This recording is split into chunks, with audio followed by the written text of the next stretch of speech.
রাজশাহী উপজেলা ছাত্র দল কর্তৃক 46তম প্রতিষ্ঠাবার্ষিকী উপলক্ষে 2 দিন ব্যাপী কর্মসূচি। দ্বিতীয় দিন ফুটবল টুর্নামেন্টের আমাদের মাঝে উপস্থিত আছেন রাজীবপুর উপজেলা ছাত্র দলের নেতৃবৃন্দ এবং কোদালকাটি ইউনিয়ন ছাত্রদল ফুটবল টিম এবং সদর ইউনিয়ন ছাত্রদল ফুটবল টিম সকল পর্যায়ের নেতৃবৃন্দ সবার প্রতি সালাম, আসসালামু আলাইকুম।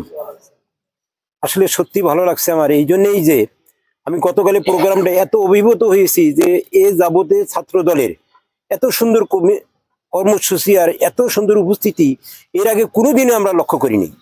এতে করে প্রমাণিত হয় রাজীবপুর ছাত্র দল ভিতরে ভিতরে যে এত সংগঠিত, এত যে তাদের মধ্যে ইউনিটি, এটা আমরা সহজেই কেউ অনুমান করতে পারি নাই। কালকে তাদের এই উপস্থিতিতে অনুমান হয়েছে যে না, রাজীবপুরের ছাত্র দল, উপজেলা বিএনপি এবং উপজেলার ছাত্র দল এবং ইউনিয়নের ছাত্র দল এত সুসংগঠিত, তারা আজকে আমাদেরকে সত্যিকার অর্থেই আনন্দিত করেছে। আজকে আমরা ছাত্র দলের প্রতি একটাই অনুরোধ থাকবে, এই ছাত্র দল আমরা তোমাদের কাছে একটা সন্ত্রাস মুক্ত, দুর্নীতি মুক্ত, চাঁদাবাজ মুক্ত এবং তোমার মাদক মুক্ত একটা বাংলাদেশ যে তো তোমরা উপহার দিতে পারো, এ ব্যাপারে সবারই আন্তরিক সহযোগিতা কামনা করছি।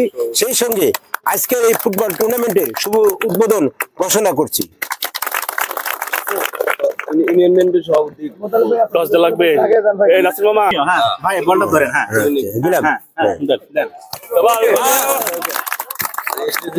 Thank you.